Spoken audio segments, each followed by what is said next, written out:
আবু জাফর উবাইদুল্লাহর কবিতা আমি কিংবদন্তির কথা বলছি। আমি এই কবিতার অংশবিশেষ পাঠ করছি। আমি কিংবদন্তির কথা বলছি, আমি আমার পূর্বপুরুষের কথা বলছি। তার করতলে পলিমাটির সৌরভ ছিল, তার পিঠে রক্ত যাওয়ার মতো ক্ষত ছিল। তিনি অতীত ক্রান্ত পাহাড়ের কথা বলতেন, অরণ্য এবং সাপদের কথা বলতেন, অতীত জমি আবাদের কথা বলতেন। তিনি কবি এবং কবিতার কথা বলতেন। যেহোবায় উচ্চারিত প্রতিটি সত্য শব্দ কবিতা, কর্ষিত জমির প্রতিটি শস্য দানা কবিতা। যে কবিতা শুনতে জানে না সে ঝড়ের আর্তনাদ শুনবে, যে কবিতা শুনতে জানে না সে দিগন্তের অধিকার থেকে বঞ্চিত হবে, যে কবিতা শুনতে জানে না সে আজন্ম কৃতদাস থেকে যাবে।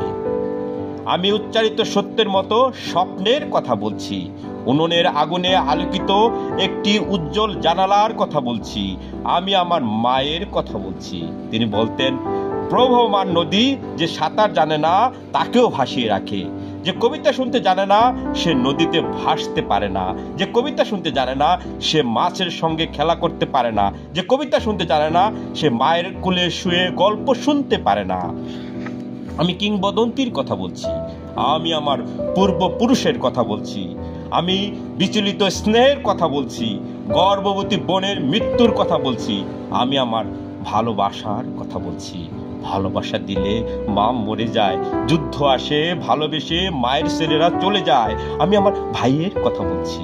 যে কবিতা শুনতে জানে না সে সন্তানের জন্য মরতে পারে না। যে কবিতা শুনতে জানে না সে ভালোবেসে যুদ্ধে যেতে পারে না। যে কবিতা শুনতে জানে না সে সূর্যকে হৃৎপিণ্ডে ধরে রাখতে পারে না।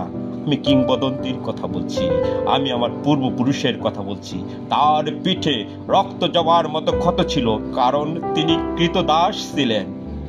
আমরা কি তার মতো কবিতার কথা বলতে পারবো? আমরা কি তার মতো স্বাধীনতার কথা বলতে পারবো?